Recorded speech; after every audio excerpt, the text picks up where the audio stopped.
ओम नमः शिवाय। प्रिय भक्तों, आज मार्गशीर्ष माह की शुक्ल पक्ष की त्रयोदशी तिथि है और आज शुक्र प्रदोष का व्रत है। प्रदोष अर्थात त्रयोदशी का व्रत मनुष्य को संतोषी और सुखी बनाता है।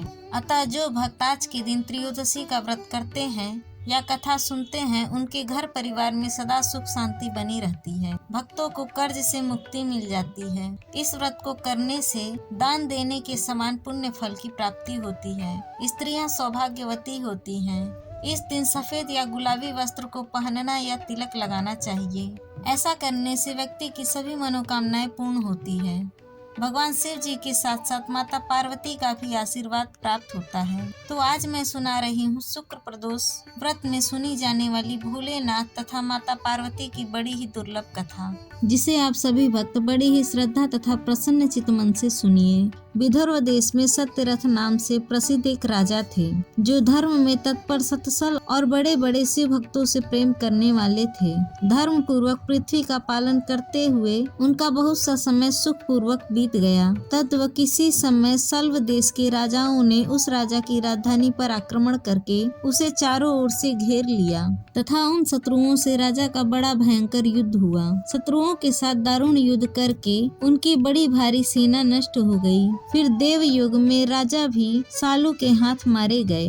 उन नरेश के मारे जाने पर मरने से बचे हुए सैनिक मंत्रियों सहित भय से विवल होकर भाग खड़े हुए। उस समय विदर्भ राज सत्यरथ की महारानी शत्रुओं से घिरी होने पर भी कोई प्रयत्न करके रात के समय अपने नगर से बाहर निकल गई। वे गर्भवती थी, अतः शोक से संतप्त होकर भगवान शंकर के चरण कमलों का चिंतन करती हुई धीरे धीरे पूर्व दिशा की ओर बहुत दूर चली गई। सवेरा होने पर रानी ने भगवान शंकर की दया से एक निर्मल सरोवर देखा। उस समय तक वे बहुत दूर का रास्ता तय कर चुकी थी। सरोवर के तट पर आकर वे सुकुमारी रानी एक छायादार वृक्ष के नीचे बैठ गई। भाग्यवश उसी निर्जन स्थान में वृक्ष के नीचे ही रानी ने उत्तम गुणों से युक्त शुभ मुहूर्त में एक दिव्य बालक को जन्म दिया, जो सभी शुभ लक्षणों से संपन्न था। देववश उस बालक की जननी महारानी को बड़े जोर से प्यास लगी। जब वे पानी पीने के लिए उस सरोवर में उतरी, उतने में ही एक बड़े भारी ग्राह ने अर्थात मगरमच्छ ने आकर रानी को अपना ग्रास बना लिया। अब बालक पैदा होते ही माता पिता से विहीन हो गया और भूख प्यास से पीड़ित हो उस तालाब के किनारे जोर जोर से रोने लगा।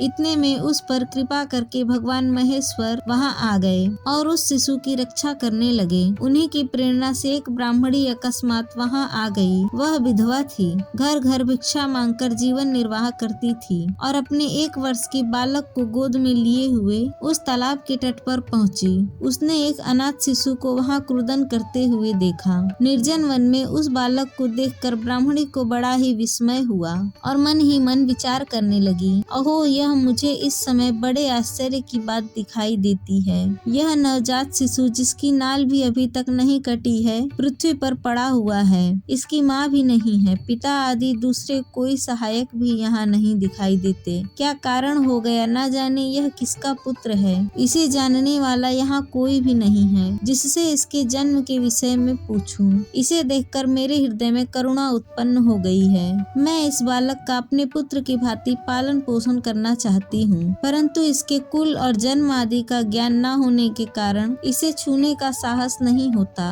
ब्राह्मणी जब इस प्रकार विचार कर रही थी, उसी समय भक्त वत्सल भगवान शंकर ने बड़ी कृपा की। बड़ी बड़ी लीलाएं करने वाले महेश्वर एक सन्यासी का रूप धारण करके वहां पहुँचे, जहां वह ब्राह्मणी संदेह में पड़ी हुई थी और यथार्थ बात को जानना चाहती थी। श्रेष्ठ भिक्षुक का रूप धारण करके आए हुए करुणा निधि शिव जी ने उससे हंसकर कहा, ब्राह्मणी, अपने चित्त में संदेह और खेद को स्थान न दो। यह बालक परम पवित्र है। तुम इसे अपना ही पुत्र समझो और प्रेम पूर्वक इसका पालन करो। ब्राह्मणी बोली, प्रभु, आप मेरे भाग्य से ही यहाँ पधारे हैं। इसमें संदेह नहीं है कि मैं आपकी आज्ञा से इस बालक का अपने पुत्र के भांति पालन पोषण करूंगी। तथापि मैं विशेष रूप से यह जानना चाहती हूँ कि वास्तव में यह कौन है, किसका पुत्र है और आप कौन हो जो इस समय यहाँ पधारे हैं। भिक्षु, मेरे मन में बार बार यह बात आती है कि आप करुणा सिंधु शिव ही हैं और यह बालक पूर्व जन्म में आपका भक्त रहा है। किस कर्म दोष से यह दूर अवस्था में पड़ गया है। इसे भोग कर यह पुनः आपकी कृपा से परम कल्याण का भागी होगा। मैं भी आपकी माया से मोहित हो मार्ग भूलकर यहाँ आ गई। आपने ही इसके पालन के लिए मुझे यहाँ भेजा है। तब भिक्षुक शिवजी ने कहा, ब्राह्मणी सुनो, यह बालक शिव भक्त विदर्भ राज सत्यरथ का पुत्र है। सत्यरथ को साल्व देशीय क्षत्रियों ने युद्ध में मार डाला है। उसकी पत्नी अत्यंत व्यग्र हो रात में शीघ्रता पूर्वक अपने महल से बाहर भाग आई। उन्होंने यहाँ आकर इस बालक को जन्म दिया। सवेरा होने पर यह प्यास से पीड़ित हो सरोवर में उतरी।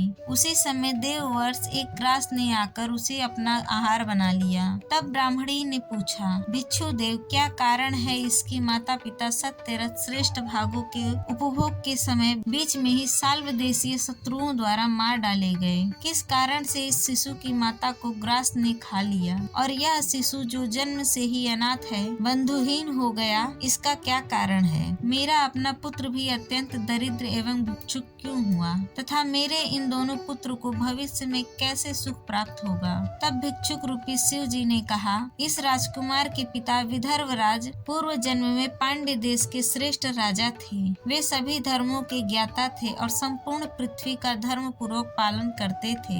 एक दिन प्रदोष काल में राजा भगवान शंकर का पूजन कर रहे थे और बड़ी श्रद्धा से त्रिलोकीनाथ महादेव की आराधना करने में संलग्न थे। उसी समय नगर में सब और भारी कोलाहल मच गया। उस उत्कृष्ट शब्द को सुनकर राजा ने बीच में ही भगवान शंकर की पूजा छोड़ दी और नगर में क्षोभ फैलने की आशंका से राजभवन से बाहर निकल गए। इसी समय राजा का महाबली मंत्र शत्रु को पकड़कर उसे उसके सामने ले आया। वह शत्रु पांड राजा का ही सामंत था। उसे देखकर राजा ने क्रोध पूर्वक उसका मस्तक कटवा दिया। शिव पूजा छोड़कर नियम को समाप्त किए बिना ही रात में भोजन भी कर लिया। इसी प्रकार राजकुमार भी प्रदोष काल में शिव जी की पूजा किए बिना ही भोजन करके सो गया। वही राजा दूसरे जन्म में विदर्भ राज हुआ था। शिव की पूजा में विघ्न होने के कारण शत्रुओं ने उसको सुख भोगने के बीच में ही मार डाला। पूर्व जन्म में जो उसका पुत्र था वही इस जन्म में भी हुआ। शिव जी की पूजा का उल्लंघन करने के कारण यह दरिद्रता को प्राप्त हुआ।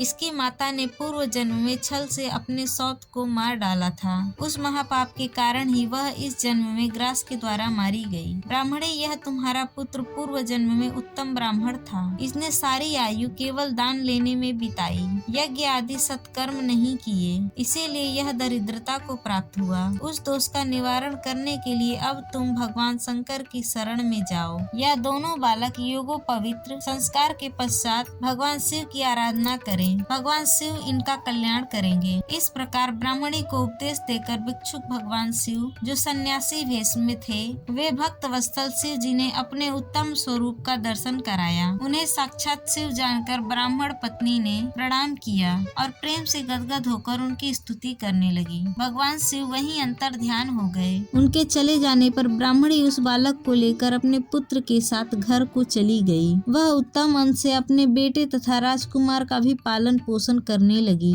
यथा समय ब्राह्मणों ने उन दोनों का यज्ञोपवीत संस्कार कर दिया। वे दोनों शिव की पूजा में तत्पर रहते हुए घर पर ही बड़े हुए। सांध्य मुनि के उपदेश से नियम परायण हो वे दोनों व्रत रखकर प्रदोष काल में शंकर जी की पूजा करते थे। एक दिन ब्राह्मण कुमार राजकुमार को साथ लिए बिना ही नदी में स्नान करने के लिए चला गया। वहाँ उसे निधि से भरा हुआ एक सुंदर कलश मिला। इस प्रकार भगवान शंकर की पूजा करते हुए उन दोनों कुमारों का उसी घर में एक वर्ष बीत गया। तद एक दिन राजकुमार उस ब्राह्मण कुमार के साथ वन में गया। यहाँ अकस्मात एक गंधर्व कन्या आ गई। उसके पिता ने वह कन्या राजकुमार को दे दी। गंधर्व कन्या से विवाह करके राजकुमार निष्क राज भोगने लगा। जिस ब्राह्मण पत्नी ने पहले अपने पुत्र की भांति उसका पालन पोषण किया था, वही उस समय राजमाता हुई और वह ब्राह्मण कुमार उसका भाई हुआ। राजा का नाम धर्मगुप्त था। इस प्रकार देवेश्वर शिव की आराधना करके राजा धर्मगुप्त अपनी उस रानी के साथ विदर्भ देश के राज उचित सुख का भोग करने लगा, क्योंकि उस राजकुमार ने अपने पिता शत्रुओं को पराजित करके अपना विदर्भ राज वापस ले लिया था। अतः जो कोई भगवान शिव के इस महात्म्य को बड़े प्रेम भाव से सुनता है, वह भगवान शिव के धाम को जाता है। तो एक बार प्रेम से बोलिए शिव शंकर भगवान की जय।